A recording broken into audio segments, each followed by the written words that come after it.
Carla, como siempre, es un gusto eh, esas presentaciones que tú haces de nuestro trabajo. Bien, pues amigas y amigos que nos siguen jueves a jueves o semana a semana, pues es un gusto tenerlos nuevamente aquí en la red. Para el Centro Vivencial es un gusto, es un motivo de orgullo estar trabajando estos temas. Ahora vamos a enfocarnos a la terapia breve. Esta modalidad de terapia ha sido siempre muy apreciada por quienes trabajamos aquí en el Centro Vivencial desde que tuvimos el honor de fundarlo y dirigirlo. Bueno, pues ustedes saben que las bondades de la terapia breve son ampliamente reconocidas, pues por su concreción en el objeto de trabajo, siempre se tiene un objetivo muy específico, por la planeación del tiempo en que puede llevarse un proceso de terapia breve, bueno, pues lo hacen una de las terapias favoritas para quienes viven de acuerdo a este ritmo cada vez más veloz de la vida moderna. Entonces, bueno, la terapia breve es cada vez más demandada por los pacientes, es cada vez más solicitada por nuestros alumnos y esto nos lleva a tenerla en un lugar prioritario en nuestra agenda de trabajo y de ahí los seminarios que hemos estado preparando, de los cuales habrá otros más enfocados a temas muy específicos de la terapia breve.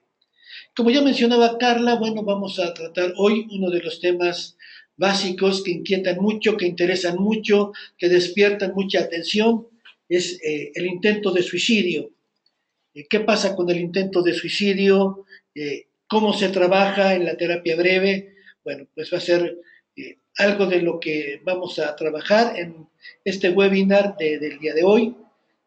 Para el desarrollo del tema nos acompaña el maestro Javier Ávila Carvajal, es profesor del Centro Vivencial en la especialidad de terapia breve, también imparte cátedra en nuestra especialidad de terapia de pareja, se dedica a otras actividades como la consulta particular y bueno, y otros temas de investigación. Eh, Javier es psicólogo, es sociólogo y entre otras muchas cosas, bueno, pues está actualmente cursando un doctorado de transdisciplinaridad. Entonces, bueno, pues es realmente muy afín a toda la ideología del centro, forma parte de él.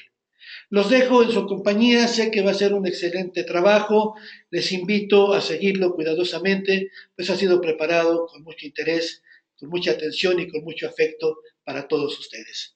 Adelante, Javier, gracias. Muchas gracias, doctor. Bueno, pues buenas noches, buenas tardes. Estamos aquí en el seminario en línea con nuestros compañeros que están preguntándonos sobre el intento de suicidio y la intervención en terapia breve, ¿no? Bueno, pues para comenzar, como viene ahí en la lámina que están viendo, bueno, pues decir que en la especialidad se ven casos frecuentes, que es este primer punto que estoy poniendo, bueno, que se puso aquí en la lámina.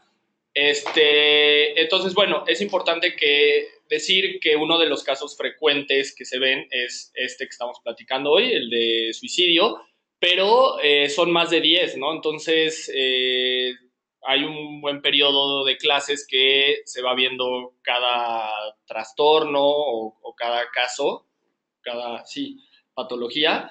Entonces, bueno, eso es importante como comentarlo, ¿no? Se ve trastorno límite, obsesivo compulsivo, depresión, ansiedad, estrés postraumático, etcétera, ¿no? Entonces, bueno, en ese sentido, el suicidio se ha convertido en un problema de salud mundial.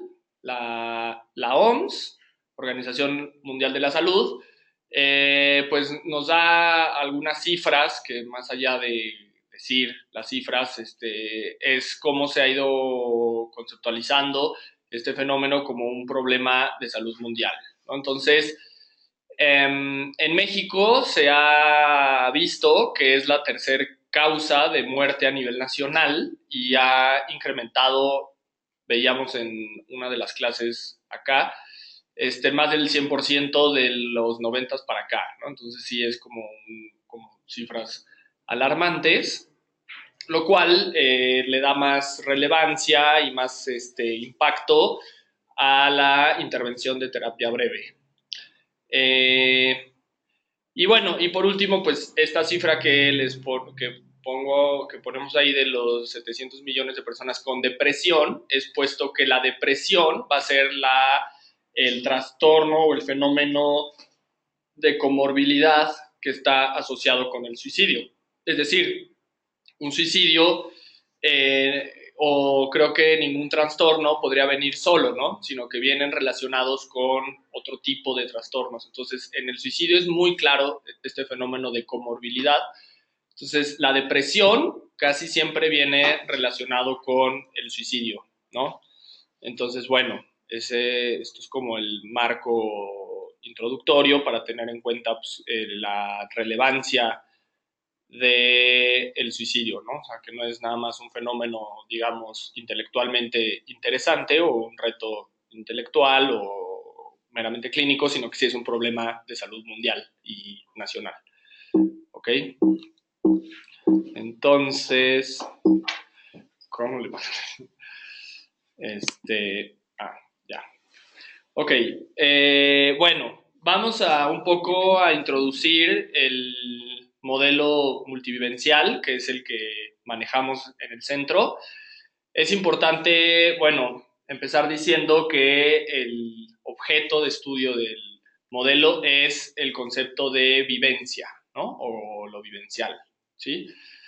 La vivencia, básicamente, vamos a decir que es un concepto holístico que nos permite trabajar un aspecto complejo de la conducta, de la psique humana, en los enfoques básicamente bio, psico, socioespiritual, ¿no? Entonces, incluye como varias dimensiones en donde lo que nos va a preocupar es la vivencia del paciente, del sujeto, ¿sí?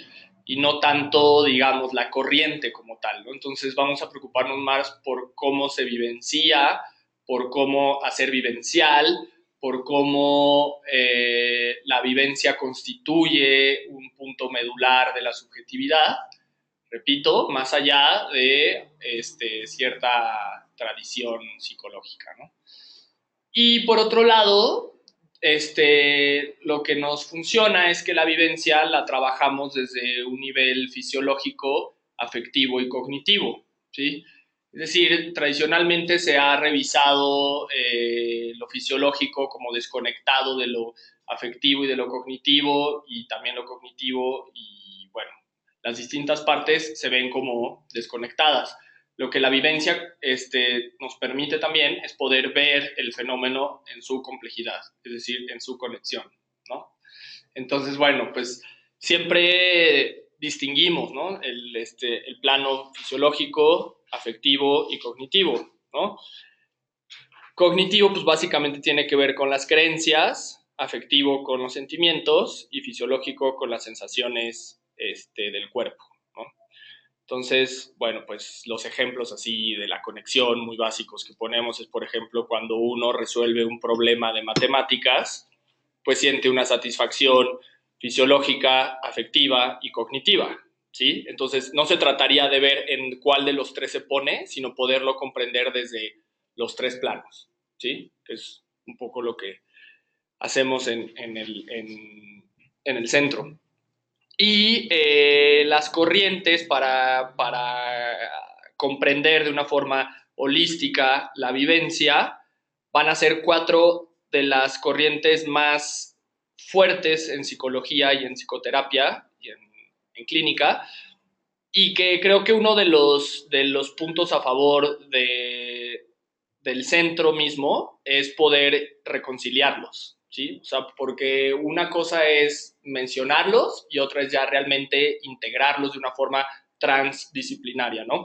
Es decir, cuando yo digo transdisciplinario, holístico, me refiero a que se ven afectados los campos, es decir, no es nada más una sumatoria de fenomenología, psicoanálisis, sistemas complejos y terapia cognitiva, sino que cada campo se ve repercutido, se ve inmiscuido con los conceptos y las técnicas del otro campo. Entonces, bueno, es así que tenemos básicamente 4 campos, no está cerrado a estos 4, pero son los pilares, que es la fenomenología, que es una corriente bastante interesante y poco revisada en psicología, al menos, y en filosofía creo que también.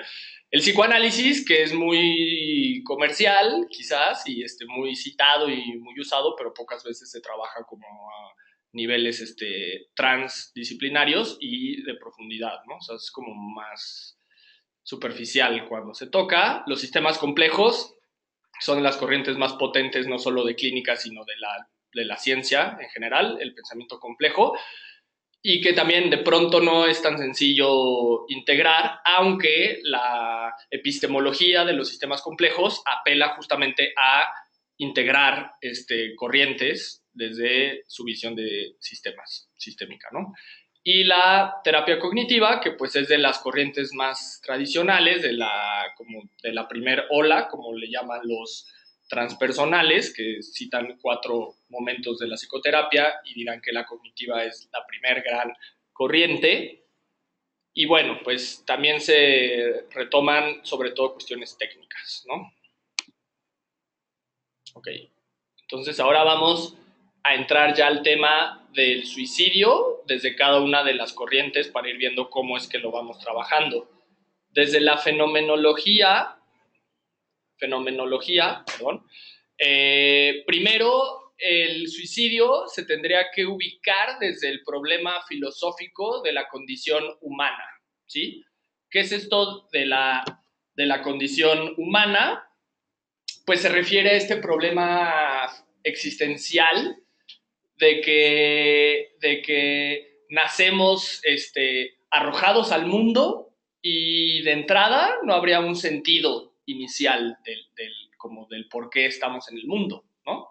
Lo seguimos preguntando hoy, pues a pesar de estar en siglo XXI y la tecnología y los avances del pensamiento, pues no sabemos por qué estamos en el mundo, no sabemos quién nos trajo, no sabemos de qué estamos aquí, no sabemos si somos un defecto, un error, un aspecto genuino, cuál es nuestra misión, etcétera. Entonces, de entrada, el estar vivos en el mundo implica el tener que desarrollar el sentido, ¿sí? Darle sentido a la vida y al mundo. Y eso es un problema que se va construyendo en los primeros años de la vida esencialmente, pero que hasta la muerte se tiene que ir alimentando, ¿no? Entonces, podemos decir que desde la fenomenología el problema del suicidio es un problema de sentido en el mundo, ¿sí?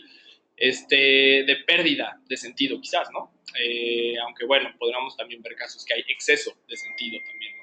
Entonces, bueno, el sentido es un concepto fenomenológico clave que en el suicidio pues, es útil bastante, ¿no? Luego viene el otro punto, que es la idea de la formación del yo y el famoso concepto de tolerancia a la frustración, que si bien es un poco más de psicoanálisis, funciona muy bien para comprender el aspecto fenomenológico de la formación del yo, ¿sí? Tendríamos la idea de que el yo es una construcción psicogenética, ¿no? No nacemos con el yo, sino que lo vamos desarrollando. Y en ese sentido, habría, digamos, algunos yos más débiles y otros yos más fuertes, que es lo que trabajamos en este pedazo de la especialidad, el problema de la formación del yo. Es decir, cuando yo digo, valga la redundancia, cuando yo digo yo débil, me refiero a que percibo el mundo de una forma más hostil, ¿sí? Cuando digo yo fuerte, me refiero a que percibo el mundo con más amortiguación, ¿sí? Partiríamos de la idea de que la realidad exterior en sí misma tiene una dosis de hostilidad clara, ¿sí? O sea, la realidad externa, la naturaleza, es hostil, ¿sí? Pensemos, pues, llueve, el frío, el hambre, tener que comida, techo, etc., ¿sí? Entonces, por la simple idea de estar insatisfechos biológicamente, ya podríamos inferir que la realidad externa es hostil. Entonces, lo que va a hacer el yo es amortiguar esa realidad externa y poderla percibir de una forma más amena, conectando con lo primero, con más sentido, ¿sí? Es decir, si algo malo me pasa, yo le puedo dar sentido de que no pasa nada porque voy a salir adelante por mis hijos, ¿sí? Si tengo un periodo de crisis difícil, pero tengo un yo fuerte, puedo amortiguar eso que me está pasando y le puedo dar una explicación o puedo mirarlo con perspectiva, ¿sí? Como hacia el futuro, con sentido. En cambio, cuando el yo es débil, lo que llega del exterior se percibe más en su crudeza, como de forma más directa, ¿sí? Y entonces ese yo débil puede empezar a percibir el mundo sin sentido, ¿sí? Se le puede ir haciendo más hostil la realidad. Entonces, la tolerancia a la frustración es el mecanismo básico que va a generar un yo débil o un yo fuerte, ¿sí? O sea, ¿qué tanto puedo frustrarme? ¿Sí? Si soporto mucha frustración, podemos decir que es un yo fuerte. Si soporto poca frustración, es un yo débil. Entonces, como me van a educar el otro, como me va a regular la frustración, pues va a ser un agente clave de mi formación yoica. ¿Ok? Entonces, bueno, pues ese es también otro pasaje interesantísimo para poder entender el fenómeno del suicidio. Podríamos decir que el paciente con intento de suicidio o el suicida, el que ya se suicidó, pues de entrada podemos decir que tendría que ver con un yo débil, ¿sí? O también hay veces que es un yo fuerte, pero pues que se le cargó muchísimo la mano hasta que tronó, ¿no? O sea, tampoco lo podemos generalizar, pero estas distinciones nos van sirviendo para poder comprender la clínica. El otro punto es el problema de la intersubjetividad, y le pusimos acá, y el sentirse querido, amado, ¿sí? Esto se refiere a entender que básicamente el yo, la subjetividad, está interconectada con el otro, ¿sí? Es decir, el otro es el que me va a mandar la señal de si estoy siendo amado, y eso es una palabra muy fenomenológica, pero puedo decir sentirme reconocido en el otro, ¿sí? Entonces, en ese sentido, el paciente suicida pues trae un historial de que ese reconocimiento del otro es clave, ¿sí? O sea, o pudo ser muy poco reconocido o excesivamente reconocido que generó tanta presión que entonces ante un fracaso, una frustración fuerte, pues vino la conducta suicida, ¿sí? En ese sentido, es clave comprender esta dinámica del otro con el yo y sobre todo en el caso del suicidio, porque fue una cosa que estuvimos viendo bastante, ¿no? O sea, cómo estos casos de suicidio, pues el otro es fundamental como en la decisión pues de quererse quitar la vida o de pérdida de sentido fuerte. Y por último, otra noción fenomenológica que estuvimos viendo es lo de los famosos lentes subjetivos, ¿sí? Que es la idea de cómo vive un sujeto la realidad. Pues tiene que ver con lo que ya vimos del yo débil o del yo fuerte. Los lentes subjetivos es cómo ese sujeto está percibiendo lo que le está pasando, ¿sí? Entonces, por más que hayamos vivido una misma realidad objetiva, por ejemplo, los niños que van a casa de los abuelos, los lentes subjetivos es cómo cada hijo vivió esas escenas, ¿sí? Pudo haber sido uno de los hijos que lo viviera como que era genial ir los domingos con los abuelos porque jugaban en el patio, qué sé yo, y puede haber otro de los hijos que lo viviera como una pesadilla porque no podían salir de la casa, etc. Entonces, fíjense cómo en el suicidio y en la clínica en general no podemos decir que habría una realidad objetiva o, por ejemplo, la típica, que el paciente suicida se está victimizando, que esa es una de las ideas que siempre nos llegan, ¿no? Como que se está haciendo la víctima. No lo podríamos ver por ahí, porque ahí fíjense cómo nos estamos inclinando a que habría una realidad objetiva que yo estoy viendo y que él está exagerando, ¿sí? Más bien tenemos que apostar por la vivencia del paciente y por ver, más bien entender cómo está viviendo o cómo son esos lentes que esa realidad le está llegando tan hostil. Y eso es básicamente porque su yo percibe las cosas que son como muy directas, ¿no? Son típicas personas que decimos que se toman las cosas a pecho, ¿no? Tiene que ver pues con eso, que su percepción de lo hostil les llega como más fuerte, ¿no? Entonces, bueno, eso es de la fenomenología. Ahora vamos al psicoanálisis. El punto principal que trabajamos acá fue la idea de la pulsión de muerte de Freud.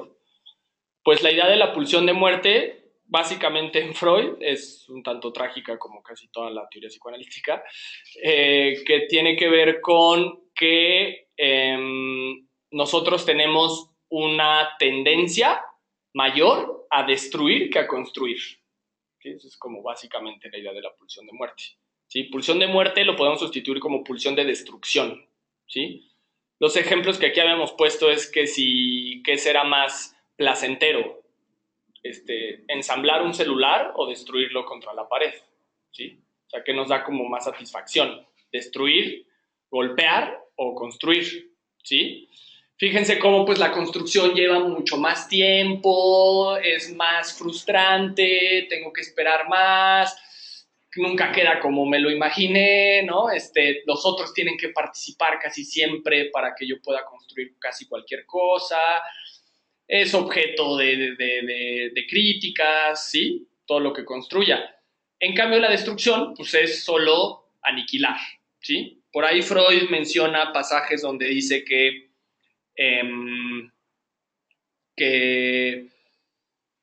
cuando yo destruyo, ¿no? O sea, es como más fácil y eso se explicaría porque los cuerpos inanimados, ¿sí? Pensemos en las rocas o los objetos que no tienen vida, no tienen que trabajar, por ejemplo.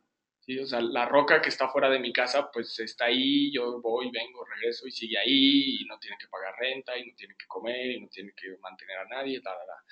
En cambio, los animados, los seres vivos, los que nos movemos, pues tenemos que batallar día a día y más los humanos inscritos en este sistema económico, pues es más claro, tenemos que estar en movimiento excesivo para poder medianamente sobrevivir, ¿no? Entonces, de ahí es que viene el problema fuerte con el psicoanálisis, que es que hay una tendencia a la muerte, a la destrucción.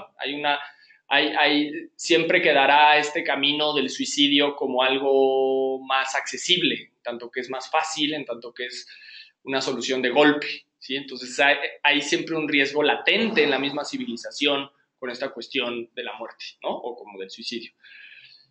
El segundo punto es la dimensión imaginaria del psicoanálisis y las fantasías de muerte, ¿sí? Que es algo que se trabaja ya en una cuestión más técnica de la clínica del psicoanálisis, que es, por ejemplo, con el paciente que se quiere suicidar, trabajar esa fantasía, ¿sí? ¿Qué es lo que él espera con la muerte? ¿Sí? ¿Qué es lo que se le va a solucionar con la muerte? También, ¿qué es lo que él fantasea que va a suceder después de estar muerto?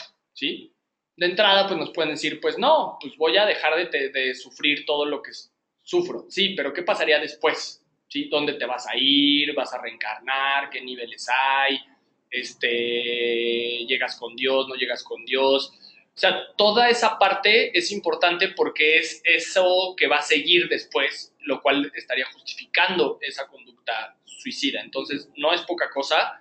El psicoanálisis lacaniano, sobre todo, le dedica muchísimo de su clínica a la fantasía, a la parte imaginaria, ¿sí? Porque, claro, pues es trabajar esa solución, ¿sí? O esa posible solución, o sea, como tomarla en serio y entonces explorarla para ver qué es lo que hay por ahí, ¿ok? Luego viene la idea del ideal del yo y los riesgos suicidas que le pusimos por acá. El ideal del yo, pues básicamente es ese mandato pues, de los padres o de la sociedad de lo que yo tengo que ser. Entonces, pues básicamente ahí en estos pacientes ese ideal del yo está insatisfecho. Es decir, no estoy logrando hacer lo que los otros me pidieron que yo fuera.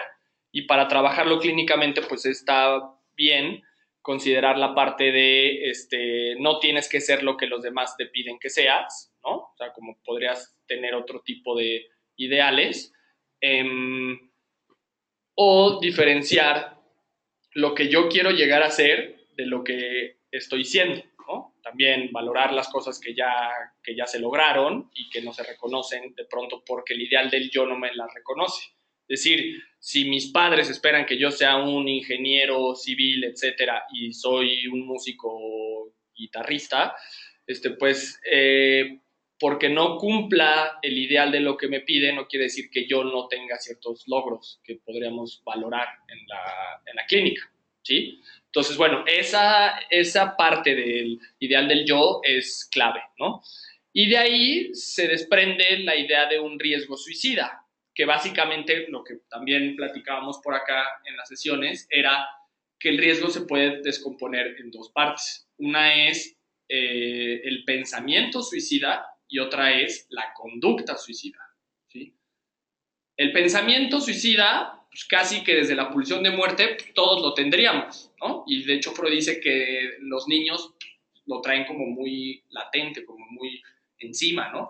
Que es la idea de, piensen cuando el niño está y escucha que el papá se queja de su jefe o del patrón o no sé así, él dice, pues, ¿qué pasó? ¿Por qué no lo matas? ¿O por qué no se muere? O vienen como la alternativa de como matar, es como una solución muy accesible, ¿no? Entonces, en este sentido, el pensamiento suicida, pues podemos decir que hasta cierto punto todos hemos estado por ahí ciertas veces, tal. El problema es cuando ese pensamiento se vuelve más recurrente, ¿sí? Y no hay que dejarlos de lado, no hay que decir, ay, bueno, pues es su pulsión de muerte. No, o sea, cuando viene varias veces, ¿sí? Una cosa es decir metafóricamente, me muero de sueño, y otra es, me quiero morir porque este trabajo ya no lo soporto, y otra vez, y viene por otro lado, y mira, es que si chocáramos, podríamos, si nos vamos a volar todos de una... O sea, vienen ciertas conductas inconscientes, obviamente el psicoanálisis es inconsciente, que hay que tomar en cuenta. Por ejemplo, platicábamos con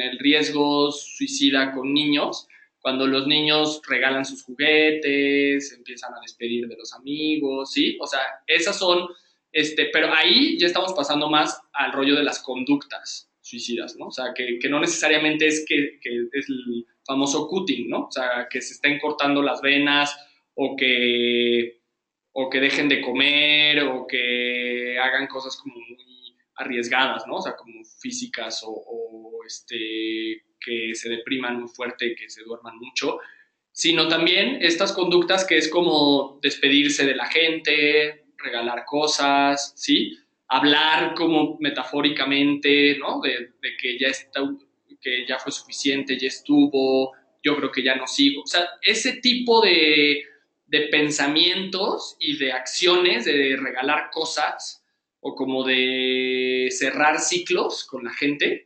Tengo problemas con mi prima, entonces voy a ir con mi prima a hablar porque si no. O sea, no hay que dejarlas de lado porque sí ya entran en la parte de riesgo, ¿ok?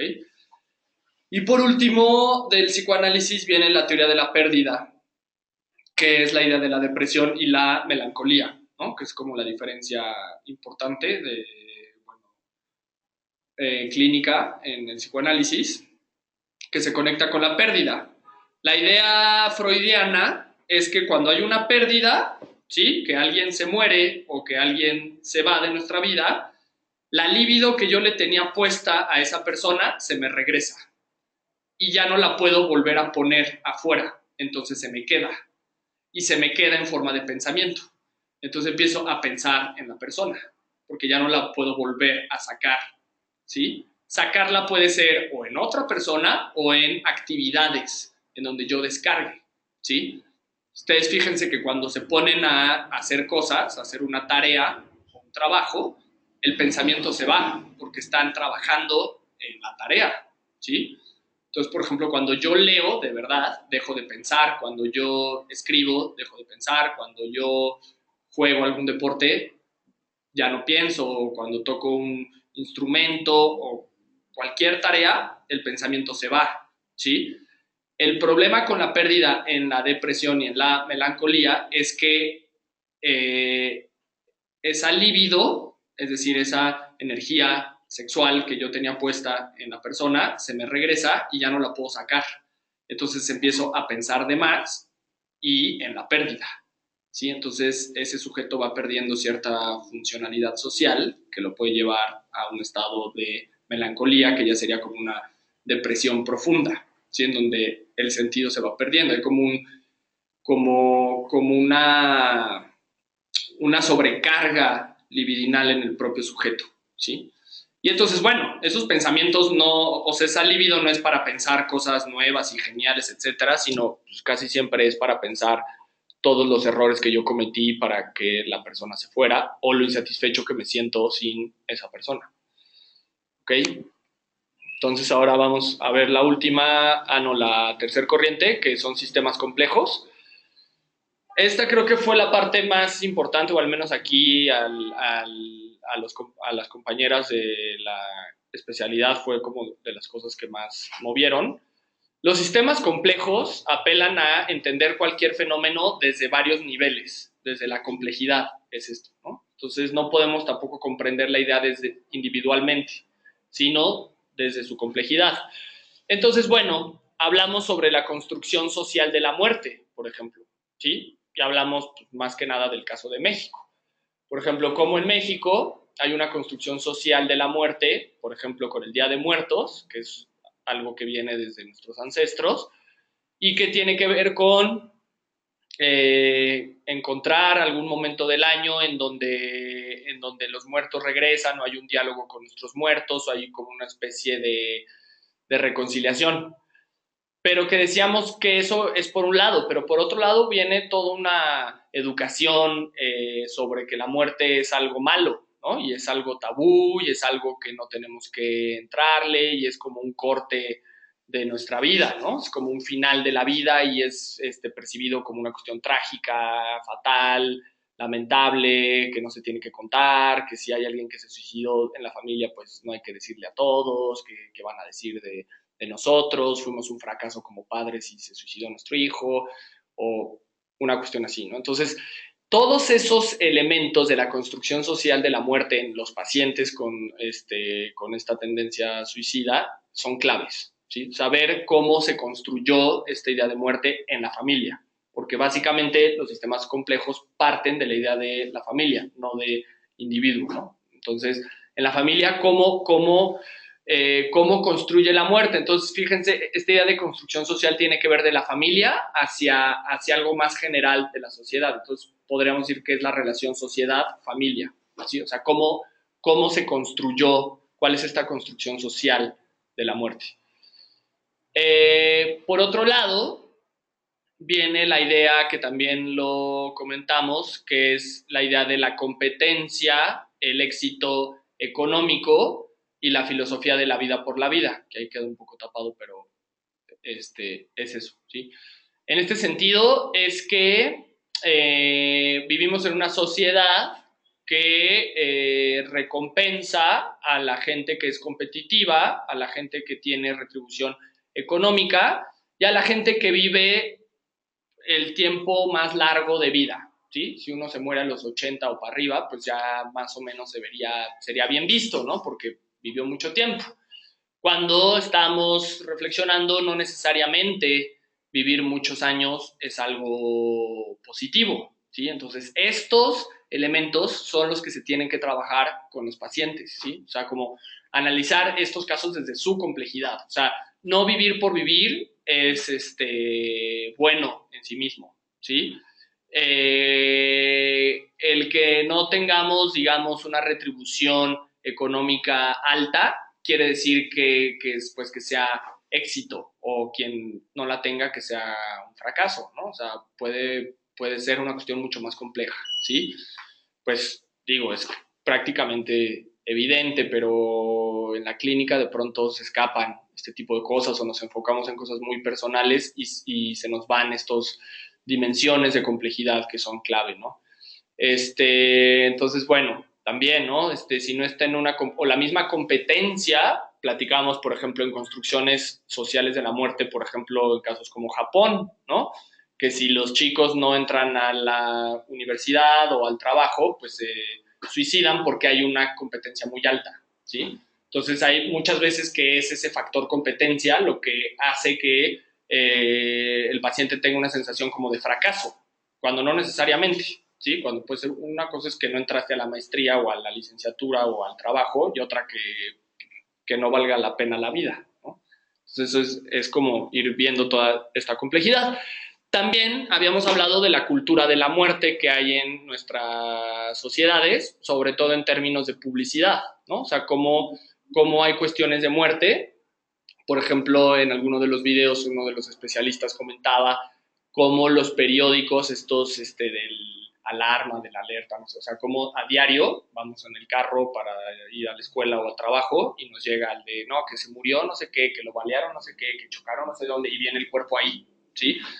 Conectado con la pulsión de muerte es esta fascinación que nos da verlo como la destrucción ahí, pero también hay una industria de la publicidad que exacerba este tipo de imágenes y sobre todo con los jóvenes los hace como fascinarse, ¿no? O como perderle este respeto a la vida, ¿no? Entonces también comentaban los especialistas cómo viene en el periódico de un lado el baleado y del otro viene una chica exuberante, ¿no? Entonces cómo hay una asociación psicológica de algo excitante con una cuestión de destrucción, ¿sí? Entonces, bueno, también tener en cuenta esta cultura de publicidad de la cual somos parte. Entonces, ahí básicamente también platicábamos de la idea del campo y de la ciudad, ¿no? Que pueden ser distinciones quizás muy básicas, pero funcionan. O sea, alguien de la ciudad pues ya llega totalmente contaminado con esta fascinación,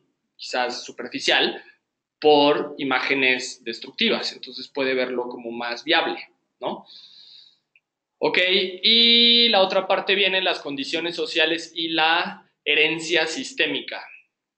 Herencia sistémica me refiero a que no es de genética, ¿sí? O sea, no vienen los genes. Herencia sistémica es que hay cosas que se heredan desde el sistema familiar, ¿sí? Y que sobre todo actúan inconscientemente, ¿sí? La típica que le pone el nombre del hijo que se les murió al que recién tienen, ¿no? O del abuelo que se suicidó, se lo ponen al nieto, ¿sí? Esas son las más evidentes, o sea, como en el nombre ya hay una carga de sentido que se le va a desplazar al pequeño, ¿sí? Esas pueden ser las más claras, pero hay otro tipo de transmisiones sistémicas que tienen que ver con el rol que uno va a jugar en la familia, ¿sí? Entonces, estos pacientes con tendencia suicida desde los sistemas complejos son síntomas de la familia, ¿sí? O sea, son personas que encarnan la problemática familiar y entonces que se les carga ese peso de tener que responsabilizarse por los problemas familiares. Entonces es el típico hijo que él es el problemático en la familia y el que hay que mandar al psiquiatra o a la terapia o es el bueno para nada. Entonces él carga toda una problemática de todo un sistema, ¿sí? Y muchas veces se le transmite de generaciones anteriores, ¿sí? O sea, no es un problema que nada más fue él, sino que era el que usaba el rol que tenía el otro tío antes de que se casara y que antes tenía el abuelo hasta que se murió, pensemos, de alcoholismo, que ese es un suicidio también, es algo de lo que platicábamos, ¿no? O sea, cómo hay conductas adictivas, que son suicidios como crónicos, ¿sí? Entonces, bueno, también como el hijo que se muere, que se suicida, pero pues se le permitió que tomara o que se drogara muchísimo durante 10 años, ¿no? Entonces, como que se le fue permitiendo ese deterioro cognitivo hasta que pues, de pronto ya se mata, pero pues... y entonces toda la familia como que se escandaliza de que se mató en el coche, pero pues no se vio que ya venía 10 años pidiendo como ayuda o denunciando al sistema que algo del sistema estaba mal, ¿sí? Pero es el mismo sistema pues, el que dice, bueno, tú eres el que cargas con la parte sintomática, ¿no? Entonces, pues bueno, pues te vas a permitir que tú seas como el borracho, como tu tío, el que antes de que se muriera o que se saliera de la familia, ¿no? Entonces, bueno, tiene que ver con este rollo, ¿no? De la herencia sistémica. Y bueno, y las condiciones sociales, pues es muy claro, ¿no? O sea, si platicábamos también de ciertas condiciones sociales, ¿no? Pueden ser como muy de recursos escasos o de recursos altos en los dos escenarios. Puede pasar, desmentir la idea de que la gente un poco más pobre o pobre tendría más tendencia, pues puede ser porque tiene menos recursos económicos y cognitivos, pero tampoco podríamos decir que o sea, que la gente como de clases altas, pues, digamos que no tiene esos problemas, sino es más bien analizar esas condiciones sociales que están llevando a ese sujeto al suicidio, ¿sí? Y por último, el síntoma familiar, que es lo que ya platicamos, y el acting sistémico, ¿no? Que es eso, o sea, hay alguien del sistema que actúa ese síntoma, entonces el suicidarse es un acting del sistema, ¿sí? Entonces, bueno, ahí fíjense, pues, la complejidad, ¿no? O sea, no es una cuestión individual esta cuestión del suicidio, es una cuestión sistémica. Y por último, la terapia cognitiva, que el concepto fuerte que hemos trabajado acá, no solo para el suicidio, sino para más casos, es la idea de la distorsión cognitiva, ¿sí? Es decir, hay una creencia que está distorsionada, desde la cual ese sujeto está percibiendo el mundo, ¿no? Entonces, sí, hay una disminución del fenómeno o una exageración del fenómeno, y entonces se tiene que trabajar la distorsión, ¿sí? O sea, poder generar posibilidades cognitivas para ver que, bueno, hay más escenarios posibles y que esa distorsión, como ya lo habíamos visto con la fenomenología, pues tiene que ver más bien con unos lentes subjetivos que como buenos lentes se pueden calibrar, ¿no? Entonces tendrá que ver como una suerte de recalibración cognitiva, pero sí partir de ver cómo está esa distorsión, ¿sí? O sea, cómo es que llegó a esa conclusión tan totalitaria, ¿no? de la realidad. El procesamiento de información, pues ese también es un recurso cognitivo bastante importante, no solo para el suicidio, sino para toda la clínica, que tiene que ver con poder procesar información que no está siendo procesada, ¿sí? O sea, poder elaborar y resolver, ¿sí? Resolver no es necesariamente resolver con la persona implicada realmente, sino puede resolver ejercicios, resolver tareas, resolver dinámicas, resolver juegos, acertijos, ¿sí? Que puedan sustituir o puedan hacer este pasaje para poder entender ese fenómeno que le está pasando, ¿sí? Entonces, aquí partiríamos.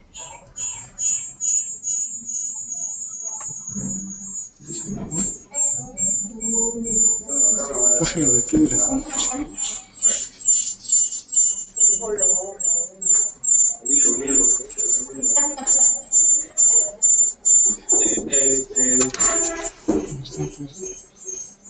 Es que hay situaciones.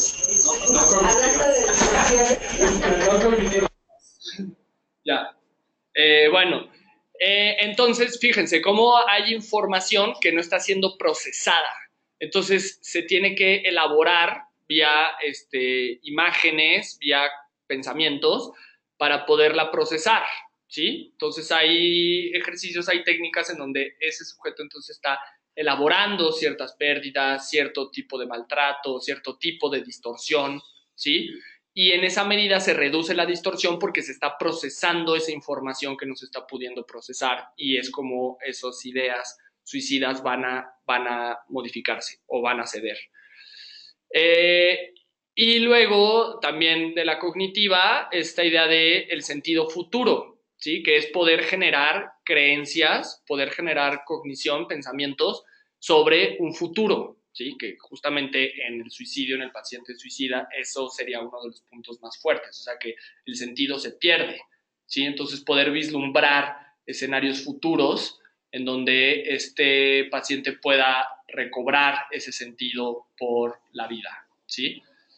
Y bueno, y luego vienen estas técnicas de monitoreo, ¿sí? Que es estar checando en periodos cortos, ¿sí? Cómo va esta evolución cognitiva, ¿no? Porque hay veces que las creencias aparentemente ya se dieron y uno dice, bueno, listo, ya, ¿no? O sea, estás bien, ¿no? Pero hay que estar checando y sobre todo recordemos el concepto de automonitoreo, ¿no? Que es que el paciente ya por sí mismo pueda ir reportando sus creencias, ¿sí?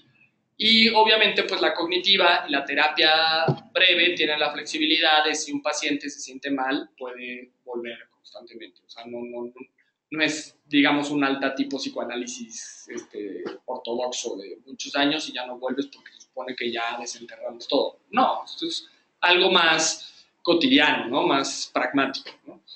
Entonces, bueno, ya para, bueno, la segunda parte, ya para irlo terminando, viene la formación que nosotros damos en el centro, aquí con los estudiantes, con los colegas, compañeros, compañeras. La formación técnica, básicamente en este módulo, tiene que ver con trabajar, bueno, en esta parte hicimos 5 tipos de trabajo, ¿no? Pero bueno, no, hay muchos más.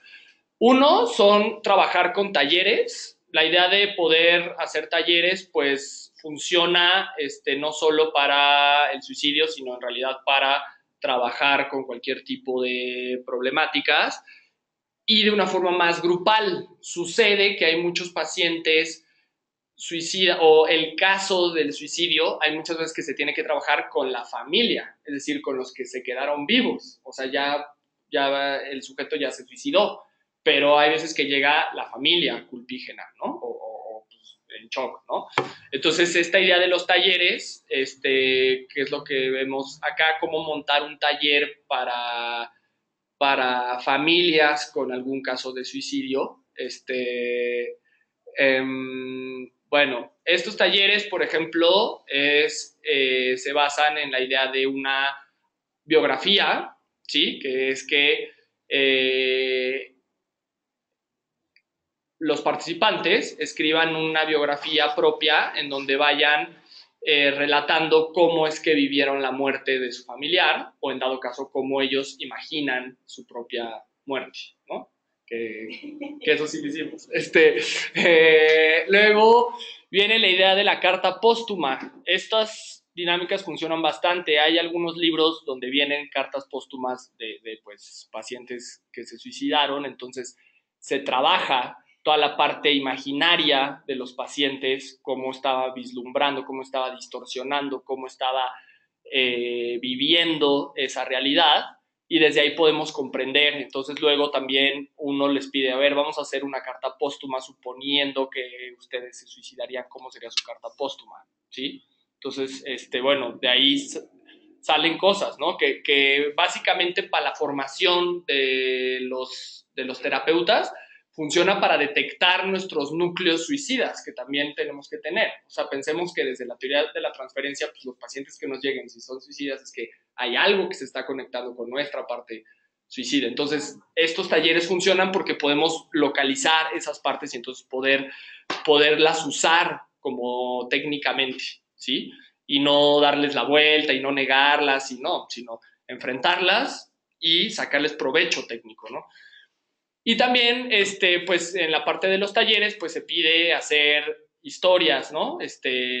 Literatura, hacer cuentos, poemas o como historias de ficción, ¿no? Donde pues, también se trabaja la parte de la fantasía de los familiares, ¿no? Otro de los aspectos de la formación técnica es el juego de rol, que básicamente consiste en que imaginemos la historia. Entonces el facilitador comienza contando un caso de suicidio, lo deja a la mitad o quita el final, y el grupo completa con el final de cada quien, o puede empezar, alguien da un final, el siguiente lo refuta o lo complementa, y así, ¿no? Entonces podemos hacer varias historias, o una todos, o dos historias por equipos, o sea, son varias formas. Entonces también ahí se trabaja sobre todo con la familia. Esto es fuerte, pero funciona bastante. ¿Cuál hubiera sido el escenario en el que su familiar no se hubiera quitado la vida? ¿Sí? Y ahí un poco es para comprender la parte de que ese paciente, bueno, no, esa persona que se suicidó también ya tenía un deseo, ¿sí? Más allá como de la familia, ¿no? O sea, como que no se sienta la familia responsable totalmente, que asuma su parte, pero que no lo cargue como que es su responsabilidad total, sino que quizás más allá de la historia, ese sujeto hubiera terminado suicidándose porque la forma de percibir la realidad ya le parecía como muy desagradable y no tenía alternativas, ¿no? Luego tenemos la técnica del role-playing, pues que básicamente es que uno de los familiares encarne al paciente y entonces pueda haber una interacción con él. En términos de los terapeutas en formación, o sí, pues de los estudiantes, también se trabaja con un caso, entonces encarnan un caso y entonces otro de los compañeros es el terapeuta y bueno, aquí todos observamos ese role-playing, que es un paciente que se quiere suicidar con el terapeuta como intervendría. Puede ser telefónicamente, que es una de las grandes técnicas de la terapia breve, o en consultorio tradicional, ¿no? Entonces, bueno, esta es la parte del role-playing. Acá también puse la parte de la formación conceptual, que es importante porque la parte conceptual la vamos a entender como una parte perceptual, es decir, los conceptos nos ayudan a percibir el fenómeno, a hacerlo ver, a visibilizar. Entonces, bueno, hay lecturas de textos en donde se supervisan y se van rescatando las partes importantes y luego se llevan a al role-playing o al juego de rol o a los propios talleres, ¿no? Y por último, otro de los recursos creo que trabajamos más y nos ha dado buenos resultados es la idea de la supervisión de casos.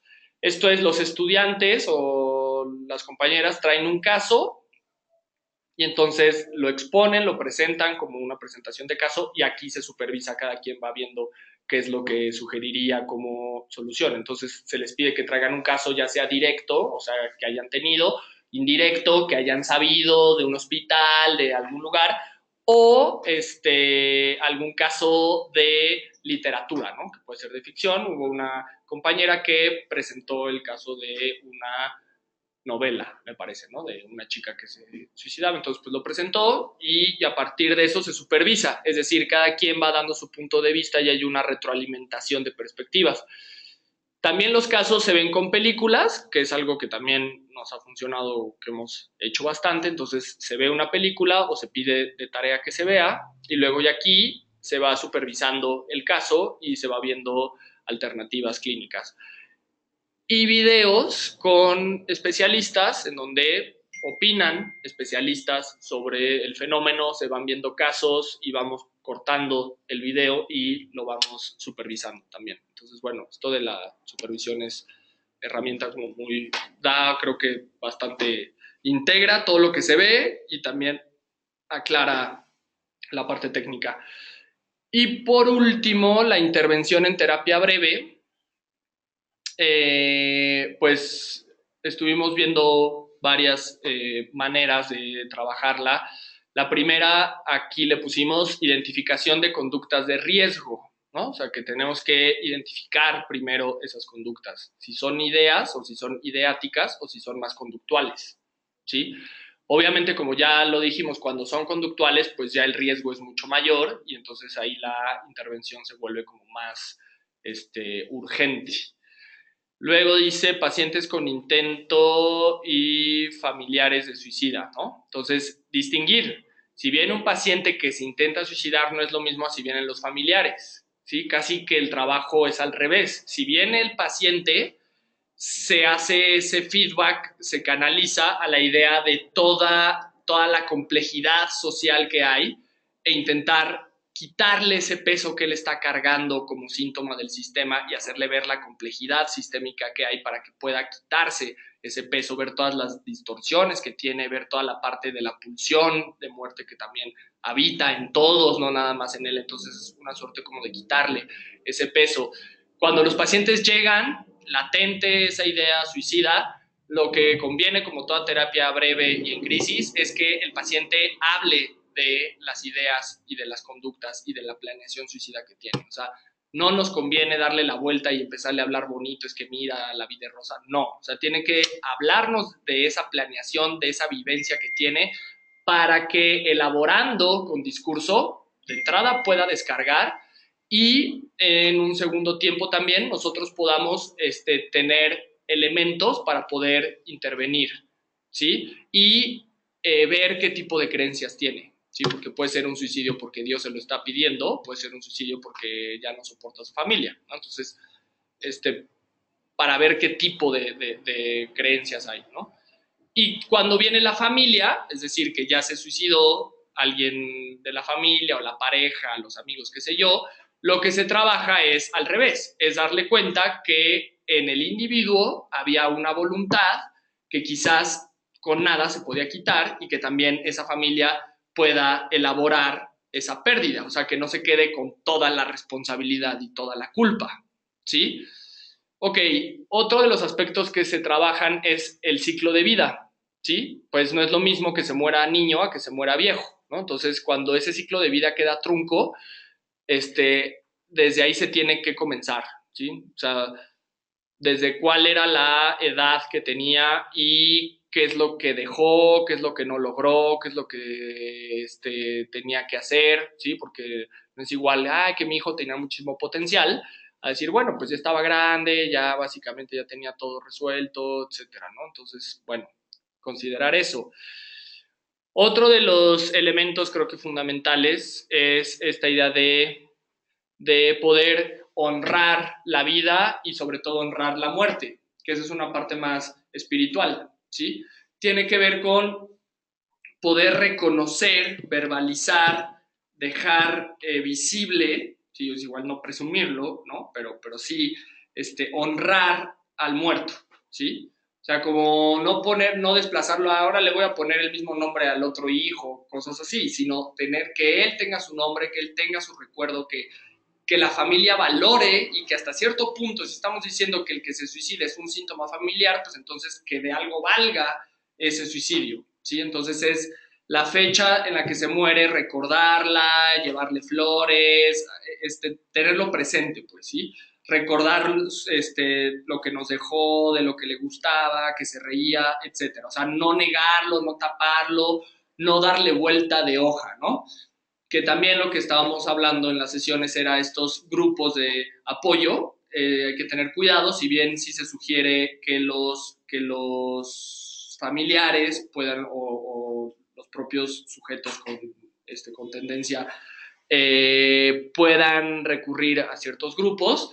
También lo cierto es que hay que tener bien en cuenta que hay muchos de estos grupos que apuestan a superarlo o que, bueno, pues ya pasó, ya supéralo, ten otro hijo, eso ya es del pasado, etcétera, y entonces esa muerte no se honra, ¿sí? Entonces ahí lo muy probable es que pues, si se tiene otro hijo, etcétera, pues el síntoma va a continuar, ¿sí? Entonces, pues si ya pasó una cuestión así de lamentable y trágica que sí pensamos que es como muy fuerte, muy sensible, pues entonces que se honre para que entonces quede ahí ese antecedente y no se repita tan fácilmente, o la idea pues es que sí se logre elaborar familiarmente y que ya no emerjan otro familiar, ¿no? Como de carne de cañón ahí de los problemas sistémicos. Ok, cuando viene el paciente suicida, llama, se siente mal, primeros auxilios psicológicos, es el concepto que también estamos viendo en intervención en crisis, que tiene que ver con poderle referir los espacios de auxilio psicológico que tenga a su alcance, alrededor. Otros familiares, amigos, la iglesia puede ser, ¿sí? O sea, no nos podemos poner la idea de, no, somos ateos, somos científicos, no tiene caso en la clínica tomar posturas así.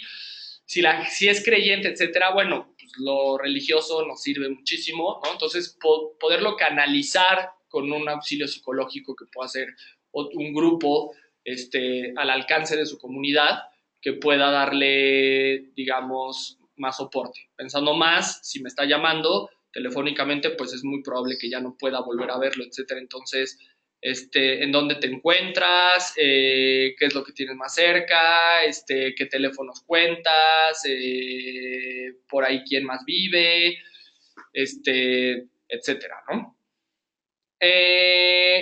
Otro de los puntos, ya para irlo terminando, era sobre los jóvenes, ¿no? Cómo ha habido un ascenso en los jóvenes y cómo se podría prevenir, ¿no?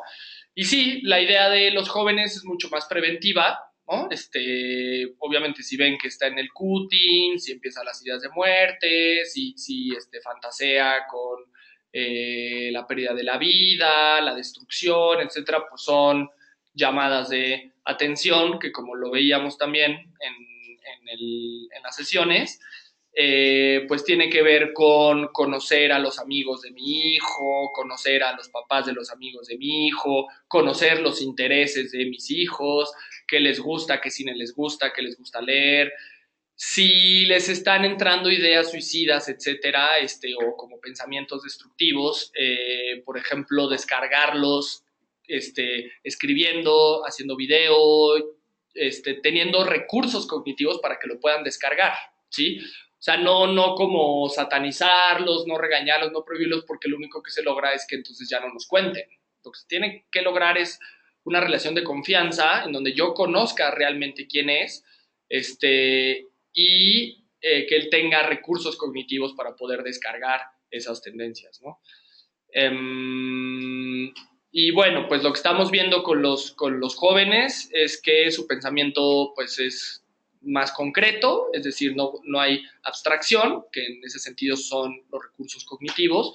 Ser concreto es que, pues bueno, ve las cosas como si me duele, pues entonces me pego, ¿no? O sea, como que no lo puedo ponerle metáfora, ¿ok? Y también imito conductas de mis compañeros, ¿sí? Entonces, si veo al amigo que se está haciendo cutting, pues yo también, y es que como me duele mucho la realidad, pues entonces pues me voy a cortar. Pues eso es un pensamiento concreto. La idea con los niños y con los jóvenes es que tengan pensamiento más abstracto, o sea, que puedan meterle conceptos. Y mediante los conceptos podemos amortiguar esa realidad hostil y pueden descargarla. En este sentido, tendrá que ver con lo del yo fuerte, ¿no? O sea, que tiene recursos para percibir lo que no le gusta de una forma más metafórica. Y evitar el sesgo temático, ¿no? Que es no decirlo, no tocarlo, es que eso no pasó, la muerte es mala, ¿sí?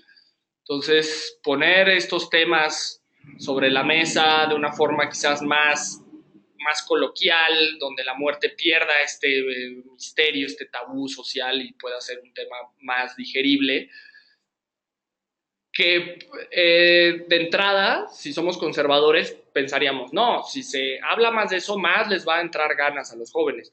Pero no, porque ya puesto en una realidad cotidiana, entonces se asimila de una forma normal, como si platicamos de cualquier tema. Entonces, cualquier pérdida o temas de la muerte, pues nombrarlos, platicarlos, conversarlos, es una forma bastante preventiva de poder vivir este problema. Y bueno, pues de mi parte sería todo. Yo podría todavía seguirme con las conclusiones, pero prefiero que ustedes me cuenten más o menos qué es lo que vieron, si tienen dudas, etcétera, para poder dialogar y conocer qué les parece. Y bueno, pues de mi parte sería todo. Muchas gracias por su atención. Bien, Javier, no te vayas.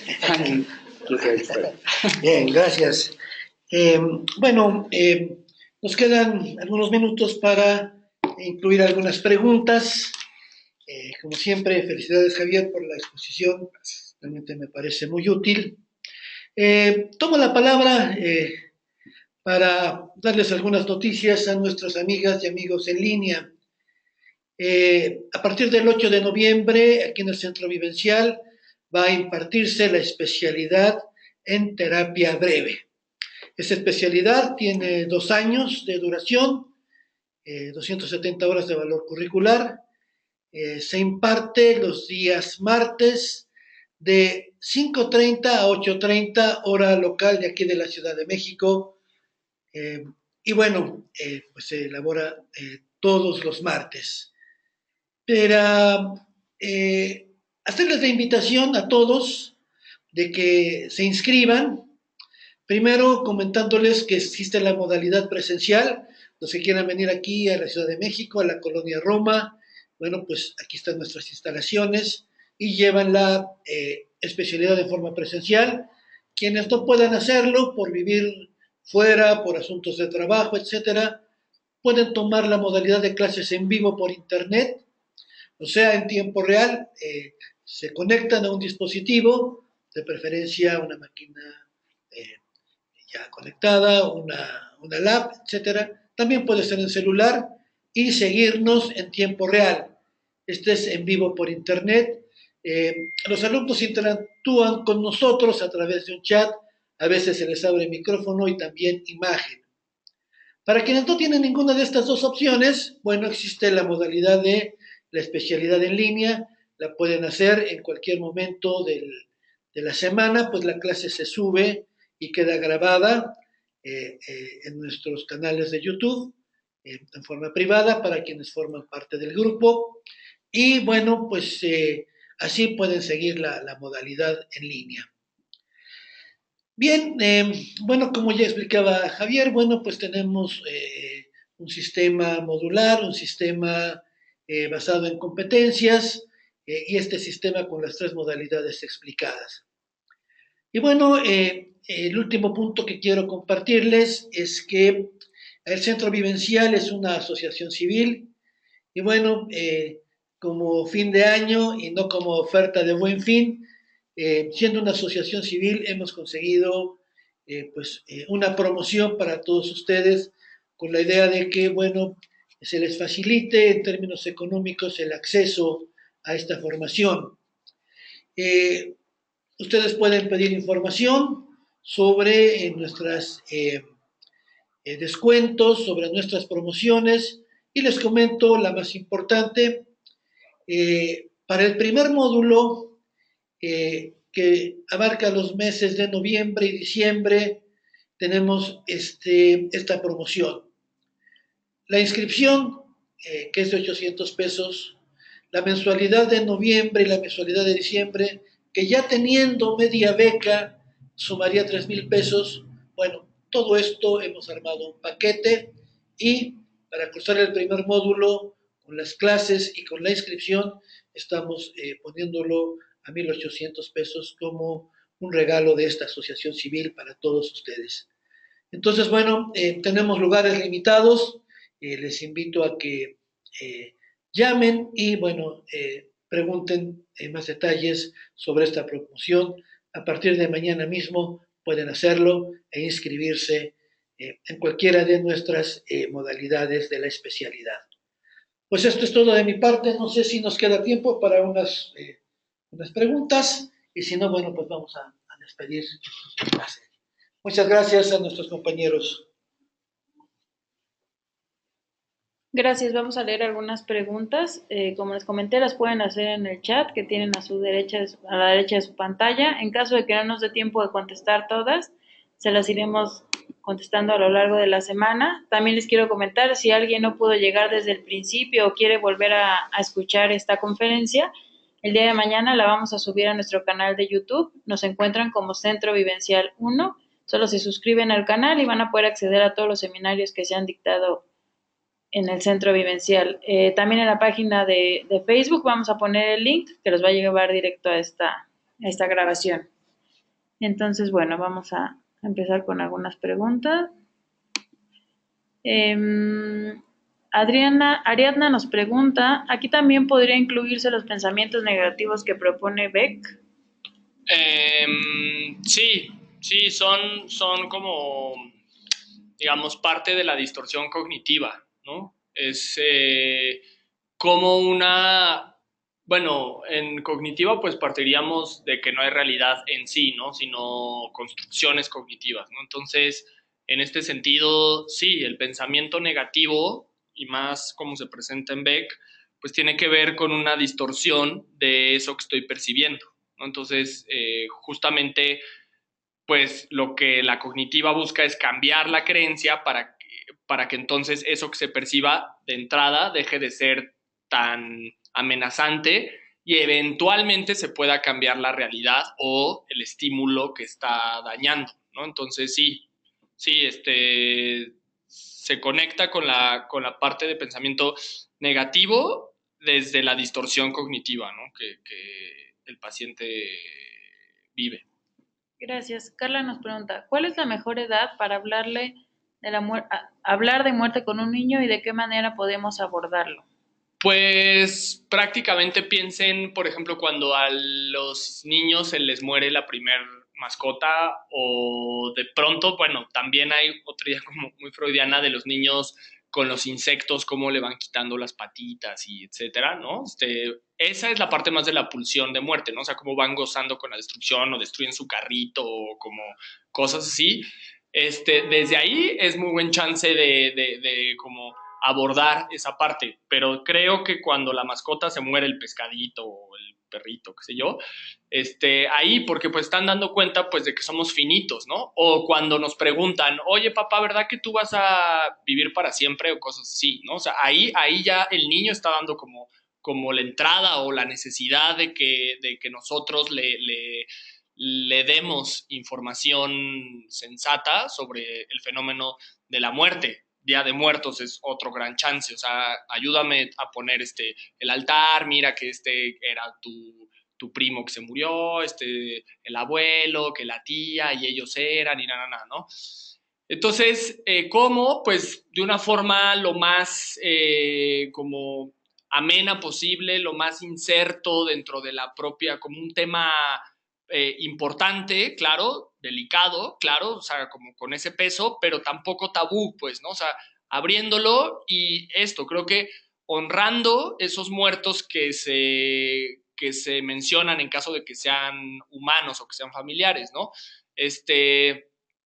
En caso de la mascota, pues es cómo te sientes, o sea, que el niño pueda conectar con ese dolor de la pérdida y que pueda entender que es parte pues, de la propia vida, ¿no? Entonces, que lo vea como parte de la vida y no como un recurso cuando tenga problemas, ¿no? Entonces, pues prácticamente, digo, o sea, desde que son pequeños, o sea, no, pues no puedes ir a los 10, a los 15, o sea, desde que son chicos, o sea, 6 años, una cosa.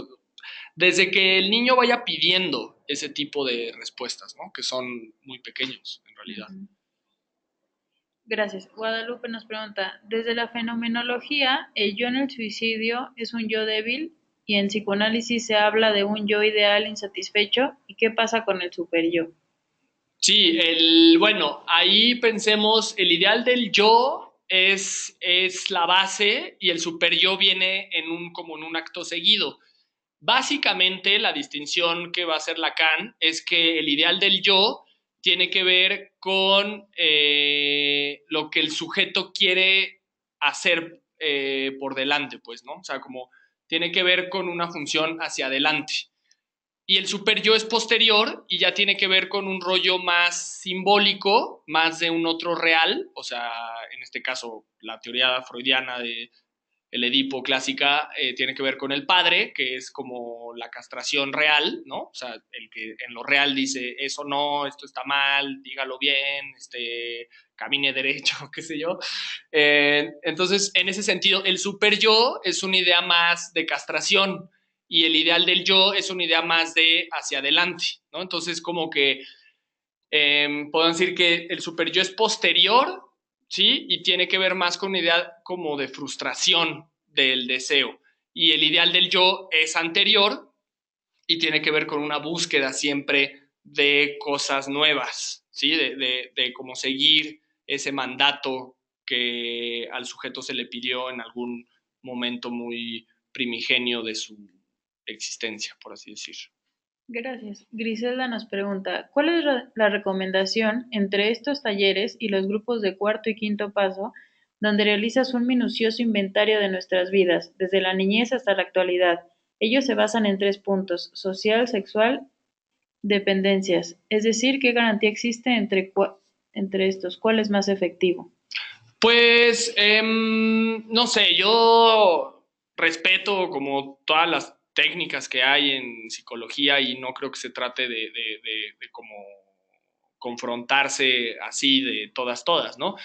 Eh, lo que pasa en esos grupos de pasos es que de pronto se pierde la idea de la singularidad del caso, ¿no? O sea, entonces a todos se les dan los mismos pasos y a todos se les trata de la misma forma y de pronto hay veces que no necesariamente ese caso va por ahí, ¿no? O sea, que necesitarían otro tipo de pasos o darle más al cuarto paso o al quinto paso, qué sé yo.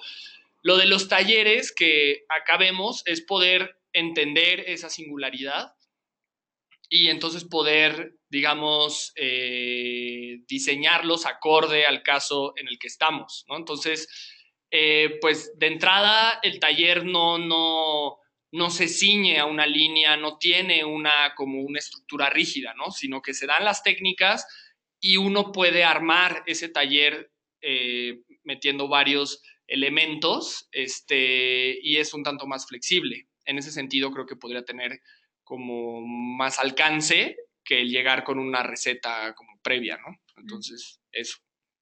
Gracias. Úrsula nos pregunta, ¿cómo trabajar con una persona que tiene cáncer pero se deja morir por medio de la depresión? ¿Es también suicidio? Una persona que tiene cáncer y se deja morir por la depresión es también suicidio. Hasta cierto punto, pues pensemos que todo cáncer es una formación subjetiva también, o sea, desde la psicología, ¿no? O sea, entonces, un cáncer de pulmón, pues a un sujeto le costó muchísimos años de fumar o sea, tuvo un proceso, tuvo un costo, ¿cierto? Entonces, ya ahí hay una conducta suicida, claro. O sea, en el que está fumando todo el tiempo, tomando cada fin de semana, no durmiendo, trabajando como workaholic así durante años, o sea, sí hay, pues, ya ahí hay riesgo, ¿sí? Desafortunadamente, por lo que ya habíamos visto con la complejidad en nuestra sociedad de la competencia y del dinero, pues eso es bien visto, ¿no? O sea, que el tipo trabaje muchísimo y no duerma casi nada y solo los viernes se emborrache como descosido. Entonces, bueno, pues tiene defectillos, pero gana muchísimo, ¿no? Entonces, sí, o sea, el cáncer se tiene que ver como un proceso de descuido que, bueno, que hay un punto en el que detona. Y ya pensemos, el dejarse morir por la depresión, pues sí, ya es como acelerar esa parte, ¿no? Entonces, desde la terapia breve, pues justamente un cáncer, que un poco pueden decir, bueno, ya de terapia breve, ¿para qué? Pues justo, para que pueda reconciliarse con ese cáncer y pueda elaborar esa construcción sintomática y se pueda ir de una forma mucho más armónica con su biografía y con el entorno, de una forma como, ¿no? O sea, como casi todos los pacientes hoy por hoy todavía, desgraciadamente, al menos en el occidente, se van, como una sensación de fracaso, truncos, como de haberse quedado cortos, como de que generaron gastos excesivos a la familia, etcétera, ¿no? Ujú. Liliana nos pregunta, ¿los que no tienen buena tolerancia a la frustración tienen más tendencia a caer en el suicidio? Pues en la depresión, mínimo sí, ¿sí? O como sí, en ciertas conductas agresivas también, ¿no? O sea, que pueden ser no depresivas, sino más maníacas, pero como ya habíamos visto en el módulo de depresión, la manía tiende a ser el reverso depresión, ¿no? Entonces, estas conductas agresivas, violentas, bueno, pues sí tienen un contenido de no soportar la frustración, ¿no? Entonces, sí, creo que sí hay una relación muy directa, no solo con la depresión, sino más bien tiene que ver, como ya lo comentamos, con la formación del yo mismo, ¿no? Ujú. Gracias. Marlene pregunta, ¿existe la terapia breve para parejas suicidas? ¿Existe la terapia breve para parejas suicidas? Sí, sí, sí, sí, claro, ¿no? Entonces, eh, bueno, ahí, claro, lo que se trabaja, pues de entrada es como el enganche inconsciente pues, que la pareja trae, ¿no? Sobre todo relacionado con una necesidad de las dos partes, en donde, bueno, pues como nos estamos destruyendo los dos, pues ahora nos vamos a quitar la vida los dos, ¿no? Entonces, bueno, pues sí, se da cuenta de este vínculo de dependencia muy marcado, y pues cómo en realidad están solucionando de una forma muy rústica, muy precaria, problemas que pues son de la pareja y que son propios de las parejas, no solo de su pareja, y que vienen de problemas como complejos, sociales, que tienen posibilidades, ¿no? O sea, sino que traen una relación de codependencia que entonces esto lo estábamos llamando, era como simetría creciente o una cosa así, que es que si yo violenté a mi pareja, ella me violenta más duro, entonces yo le regreso más duro, entonces como que va increciendo, ¿no? O sea, este vínculo, y entonces es como de daño, daño, daño, daño, entonces, bueno, pues yo me quito la vida, entonces yo también, ¿no? Entonces sí, sí, claro, hay forma y se trabaja desde este vínculo, o sea, pareciera que si nos hacemos más daño, entonces estamos como más inmiscuidos, ¿sí? Ujú. Gracias. Eva María nos pregunta, ¿por qué una de las principales características del hombre es su insatisfacción dolorosa y su constante crítica de sí mismo? Sí, ahí, bueno, como lo hemos estado viendo, por eso es fundamental el aspecto de los sistemas complejos, de revisar la construcción social de la muerte. Básicamente eso desprende del debate de sistemas complejos Maturana, Varela, Morán, sobre la construcción social de la realidad. Entonces, en ese sentido, el hombre como género, como construcción, como constructo, pues carga con una responsabilidad de no fracaso, ¿no? Como el ideal como de protección y de no mostrar sentimientos, debilidad, etcétera, como más marcado. Aún así, pues tendríamos que ver, ¿no? Porque ya no creo que sea tan así, tan marcado, o quizás nunca lo fue y son más prejuicios sociales, o sea, entonces tenemos que ver, pero los hombres pues cargan más con esa presión, al menos imaginariamente, sospechamos, entonces pues por eso es que tendría que ver más ese suicidio.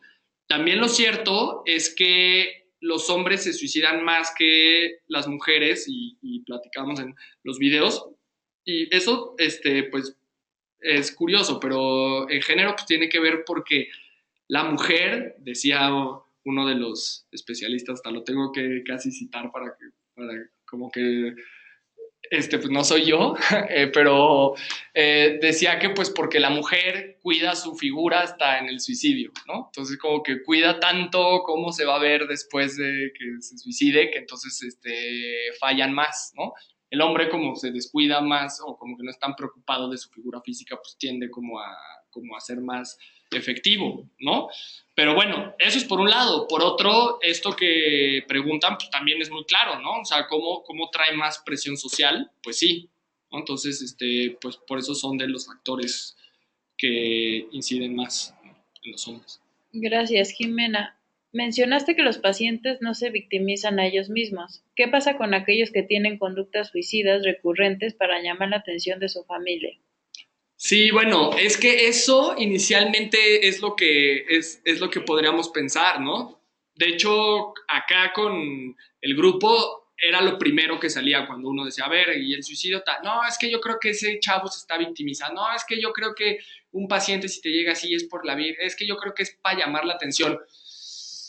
Diríamos que bueno, que para llamar, no sé, la atención de la gente, tenemos muchas formas que no necesariamente es me voy a matar, ¿no? Entonces, cuando alguien dice me voy a matar, lleva algo, o sea, no hay que dejarlo así de, es exagerado, es que pues a usted le gusta, ¿no?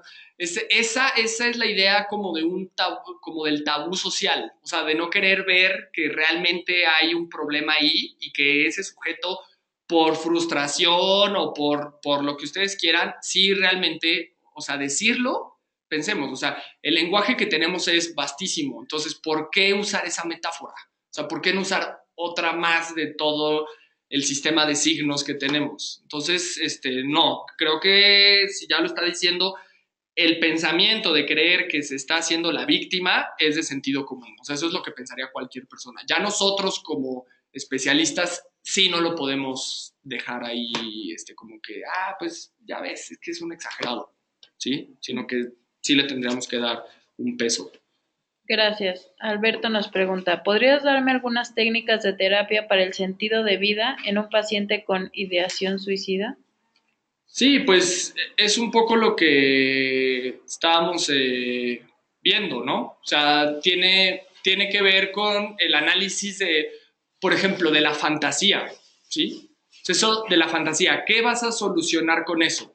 ¿Qué va a venir después? ¿Sí? Entonces, justamente cuando el paciente empieza a contar esas fantasías, se da cuenta que tiene un sentido de vida todavía. O sea, que como que todavía está recreando ciertos escenarios, cierta posibilidad. También, cuando va reflexionando su situación social y familiar, va dando cuenta o que ni la familia era tan tirana como él pensaba, o que no es el único con ese tipo de familias, o que en realidad es una producción laboral, económica, histórica. Entonces puede ir aligerando su situación y ver que no es, que no está solo, pues, o sea, que no está solo como caso, ¿no? Entonces, bueno, el que pueda escribir, el que pueda conectarse con sus fantasías es una técnica que funciona bastante, ¿no? Como con el poder descargar este tipo de, como de soluciones que de pronto se parecen como muy abarcantes, ¿no? O sea, como muy definitivas, por así decir. Gracias. Lilia nos pregunta, ¿los padres o quien educa ayuda al suicidio? Claro, claro, total. O sea, desde los sistemas complejos, el que se suicida es un síntoma es un producto de la sociedad que nos tocó, ¿no? Entonces, de hecho, en los videos vemos cómo hay gente más hacia las ciencias sociales, antropólogos, sociólogos, incluso filósofos, que defenderán, ¿no? Ya uno que otro con la postura así de, no, pues es que el que se suicida también es válido, ¿no? O sea, quitarse la vida es una solución válida. Y aquí nos generó como, pues al menos varios momentos como de reflexiones más serias o más profundas, creo, ¿no? Más delicadas, ¿no? Entonces, sí, el suicida, tanto la histérica, el obsesivo, el depresivo, o sea, cualquier trastorno psicológico es producto de una sociedad, ¿no? O sea, como que partiríamos de que a nivel social tenemos graves problemas, ¿no? O sea, el tejido social está como bastante desgastado y entonces vienen las patologías como síntomas. Entonces sí, en el suicidio pues hubo un mandato que se reprodujo ya en una cuestión más educativa y los profesores, educadores, familiares, figuras de autoridad que exacerbaron la idea de que tú no sirves para la vida, ¿no? Entonces, por eso también, ¿cómo nos referimos a nuestros hijos para regañarlos, para corregirlos, a nuestros estudiantes, a nuestros propios pacientes? Hay que ser como muy delicados porque estos mensajes suelen ser como muy certeros, ¿sí? Hay veces que no se tienen que repetir tanto, sino que se dice de una forma tan violenta que entonces quedan grabados con una o dos veces, ¿no? Y pues bueno, o sea, tener como en cuenta que no ganamos nada con decirle a una persona pues, que no sirve para tal cosa. Y no sabemos, puede ser un yo débil que con una vez que se lo diga le llegue como súper directo y en realidad yo solo se lo quería decir para que de una forma más suave, pero bueno, es eso.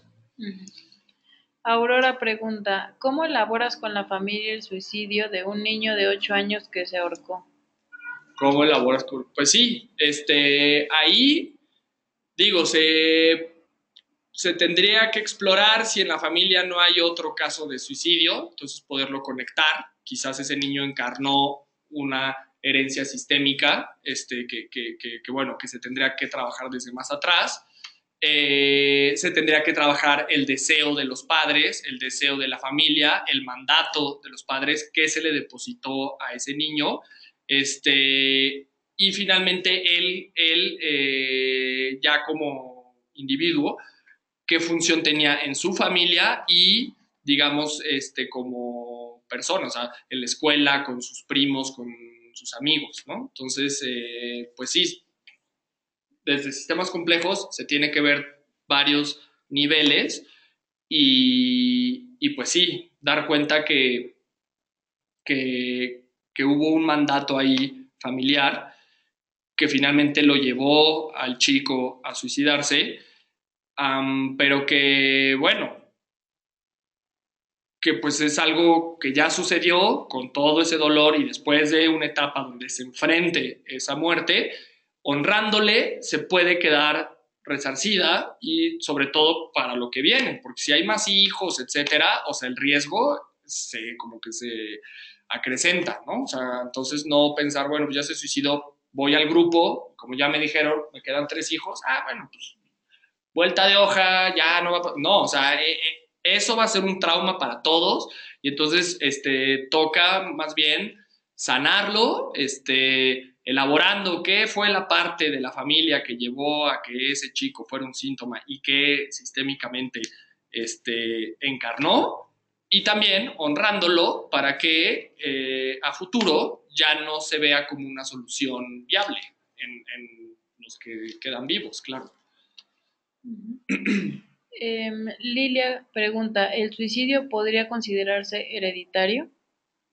Hereditario, como lo manejamos acá, desde lo sistémico, ¿sí? O sea, hay algo en el sistema familiar que se transmite, ¿sí? A nivel inconsciente, casi que gestual, ciertos tipos de mandatos, cierto tipo de cargas que se le ponen a los hijos, cierto tipo de problemas familiares que se ubican en una sola persona, ¿sí? O sea, ese tipo de familias heredan ciertos roles en donde nadie asume ciertas culpas y hay a una persona casi siempre, hijos, pequeños, etcétera, se le ponen, ¿no?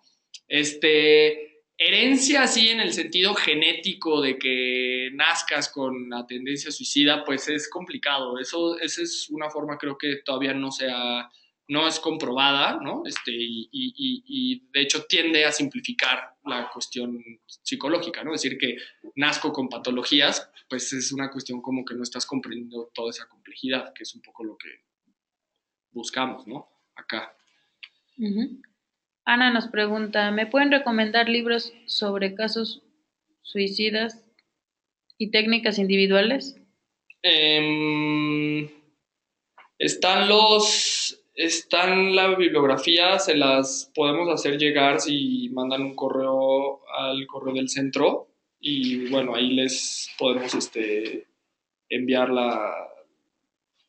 los textos. De hecho, hay uno que es de cartas póstumas. Ese pues, es muy bueno porque trae como bastantes información, así como directa, casi todos son como de niños, ¿no? Entonces como sirve un montón pues, para poder ver cómo están construyendo, cómo están distorsionando esa realidad. Pero sí, se les pasa por el correo, si lo pueden mandar, por favor.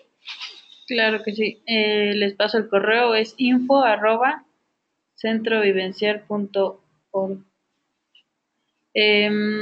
Bueno, todavía tenemos muchísimas preguntas y el tiempo ya está a punto de terminar, pero como les comenté, se las iremos contestando a lo largo de la semana vía mail y igual si tienen más dudas nos las pueden mandar.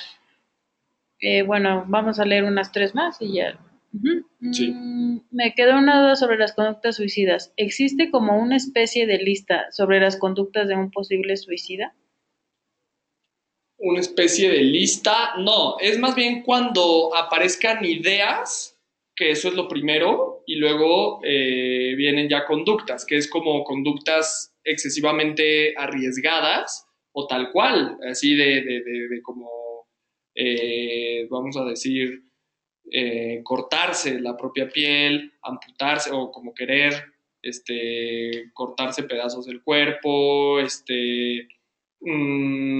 jugar con armas peligrosas, ¿no? Como o blancas también, como cuchillos o esta parte.